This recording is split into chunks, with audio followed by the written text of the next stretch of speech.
Hello everyone, it's Kelly again, and I am back with a card making process video today. I'm going to be making a card based off of this sketch from Atlantic Heart Sketch Challenge.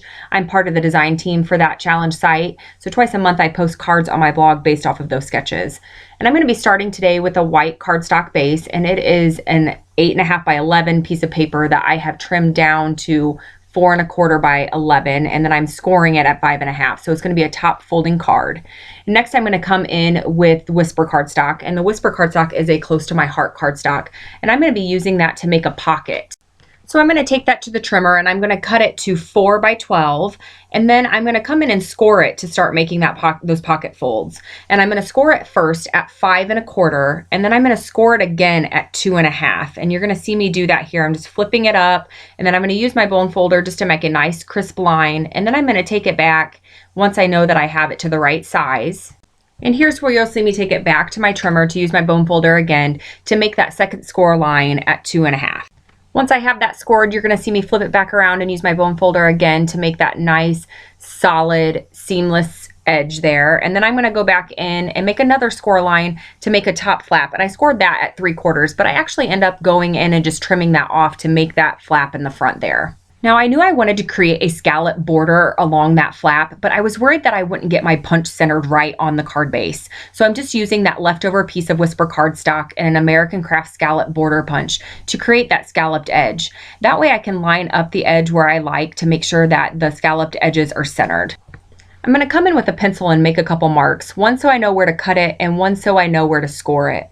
I'm going to use a bone folder to create that score mark, so that way I can just make that piece of paper look like it's seamless in just one sheet of paper. I'm going to tack that down with some adhesive just so it stays in place while I finish creating the rest of the card. Once I have that adhered down, I'm going to move on to the tag portion of the card. I'm going to be pulling in 3 tags that I cut using my Cricut. I'm going to be using some Close to My Heart stamps that actually coordinate with those tags that I've cut.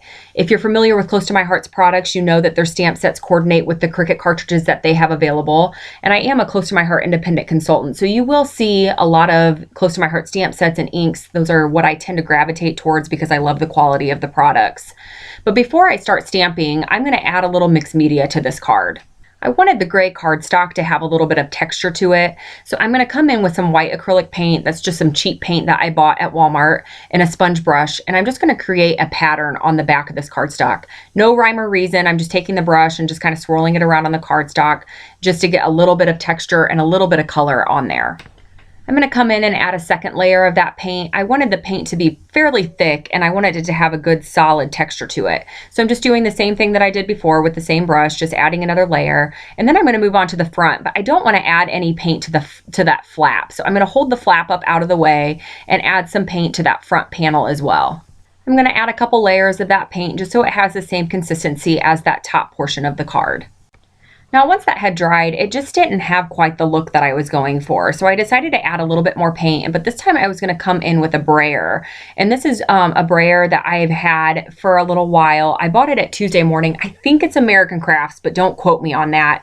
But I just added a line of paint at the top, and then I'm just going over that paint with the brayer. And it's going to leave a little bit of a polka dot pattern on that cardstock.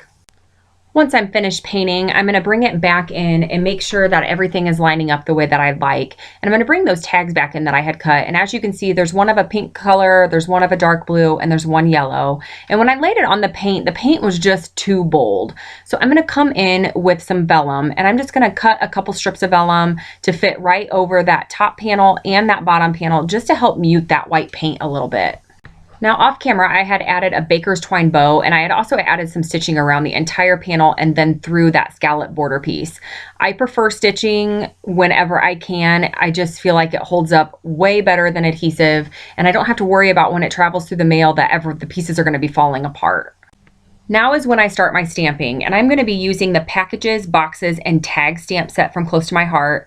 And it has all these fun images that coordinate right with those tags. And what I'm going to be using is Versamark because I'm going to be doing some heat embossing with some white embossing powder to really let those images jump off that cardstock. This particular stamp set coordinates with the Art Philosophy Cricut cartridge, which is one out of the 5 cartridges that Close to My Heart offers. Now, I cut out a lot of the stamping. Originally, I was going to keep it in the video, but because I was using the Versamark ink and it's a clear ink, you couldn't really see what I was stamping on the cardstock. But now that I'm sprinkling on the white embossing powder, you're able to see the images a little bit clearer. Now that pink cardstock was a textured cardstock and the Versamark ink didn't stick real well to it. So I'm having a hard time getting the embossing powder to cling onto that image. So I'm going to move on to the blue cardstock and get the embossing powder on there. Now before I use my heat tool, I'm just going to tap off any extra powder with my fingers and then also come in with the paintbrush just to remove any stray powder that may be left behind. Now because I was having a hard time getting the powder to cling to that sentiment on that pink tag, I'm just going to use a paintbrush and wipe off any powder that may be left on there and come in with a polka dot pattern that's available in the packages, boxes, and tag stamp set. It's less detailed than the sentiment, so it's going to show better on that textured cardstock. Now I was just showing you that I did heat set the embossing powder, so it is set and it has a nice glossy finish to it. Now I'm arranging the tags and just trying to find good placement on the card. Now you may notice at this point that the tags look a little bit different. Originally I had 2 tags that had a sentiment on them, but I felt like it was too heavy-handed. So I went back in and cut a couple new tags and did 2 with the polka dot pattern and then just the center one with the sentiment. Now I'm just coming in and adding some embellishing. I added a puffy heart to that center tag and I'm coming in with some clear sparkles from close to my heart and just arranging them around the card. And we're getting really close to being finished. I'm going to spend some time here adding sparkles. I'm going to add a couple different sizes, just arranging them on the card. Even after I finish recording, I do move them around a little bit. But in just a moment, I'm going to leave you with some still shots. I'm going to bring the sketch back in so that way you can see the 2 side by side. I hope you've enjoyed this process video, and I also hope that you'll head over to Atlantic Hearts and enter your paper crafting project based off of sketch number 154. I will put a direct link in the description below. And thank you so much for watching. I will be back again soon.